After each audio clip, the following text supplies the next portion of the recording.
Bharatiya Janata party की सरकार दिल्ली में और बिहार में जब एक साथ चला रहे थे तो उनको यह सारी समस्याएं नहीं दिखाई दे रही थी। केंद्रीय उर्वरक मंत्री को सबसे पहले यह जवाब देना था कि 17 सालों में बिहार में उनकी क्या उपलब्धि रही जिसके बदौलत वो बिहार के किसानों को फ़ायदा पहुंचाने का दावा और दंभ भर रहे हैं।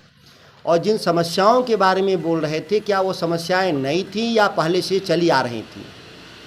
आप देख रहे हैं बिहार इन शॉर्ट्स। मैं हूं आपके साथ रोहित। केंद्रीय उर्वरक मंत्री ने जिस तरीके से बिहार के कृषि मंत्री सुधाकर सिंह पर आरोप लगाया था, अब उस आरोप का जवाब देते दिख रहे हैं सुधाकर सिंह। जो कृषि मंत्री हैं सुधाकर सिंह अब उस आरोप का जवाब दे रहे हैं और उन्होंने साफ साफ कह दिया कि 17 सालों से एनडीए के सरकार में कृषि मंत्रालय बीजेपी के पास रही है, उसका जवाब दे। और वहीं उन्होंने ये भी कह दिया कि 17 सालों से कृषि मंत्रालय को पूरे तरीके से बीजेपी बर्बाद कर दिया है। और भी क्या कुछ कह रहे हैं कृषि मंत्री सुधाकर सिंह, अब देखिए इस वीडियो में। केंद्रीय उर्वरक राज्य मंत्री के द्वारा प्रेस कॉन्फ्रेंस किया गया कि बिहार में उर्वरक की तस्करी,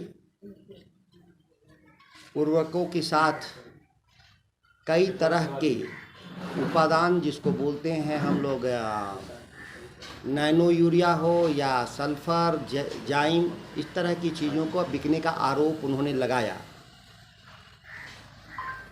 ऊंचे मूल्य पर खाद्य भी बेचने का उन्होंने आरोप लगाया।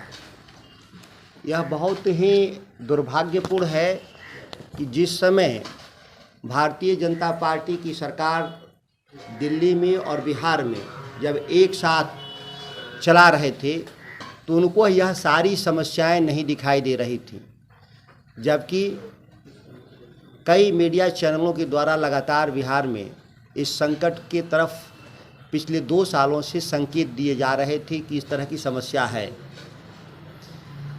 जबकि बिहार में भारतीय जनता पार्टी पिछले 17 साल से कृषि मंत्रालय को चलाने का काम किया।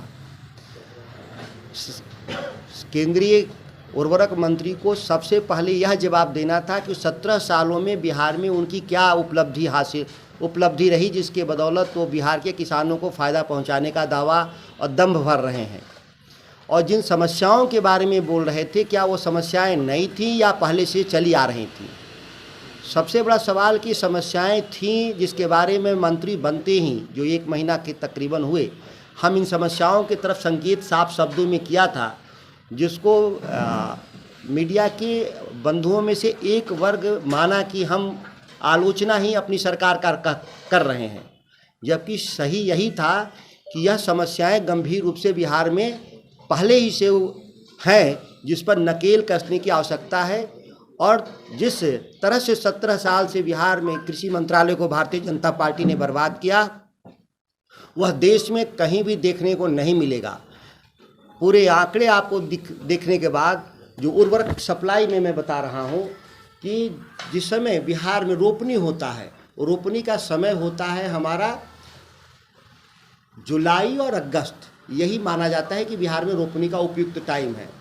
उन समय में फर्टिलाइज़र की जो उपलब्धता रही वह यूरिया में रही 78%, डीएपी में 64%, एनपीके में हमारा 81% तथा एमओपी में केवल 45%। तभी आपने देखा कृषि मंत्री सुधाकर सिंह बीजेपी पर जमकर बरसे और उन्होंने साफ साफ कह दिया कि 17 सालों से एनडीए के सरकार में बीजेपी के पास से था कृषि मंत्री। और वहीं उन्होंने ये भी कहा कि 17 सालों से कृषि मंत्रालय को बीजेपी पूरी तरीके से बर्बाद कर दी है। और वहीं उन्होंने ये भी कहा कि जुलाई और अगस्त के महीने में रोपनी होती है और उस टाइम जब केंद्र सरकार यूरिया दिया ही नहीं तो फिर घोटाला का आरोप वो कैसे लगा सकती है। और भी क्या कुछ कह रहे हैं कृषि मंत्री सुधाकर सिंह, अपने इस वीडियो में देखा। बस इसी तरह की तमाम खबरों के साथ अपने साथ जुड़े रहें। तब तक के लिए धन्यवाद।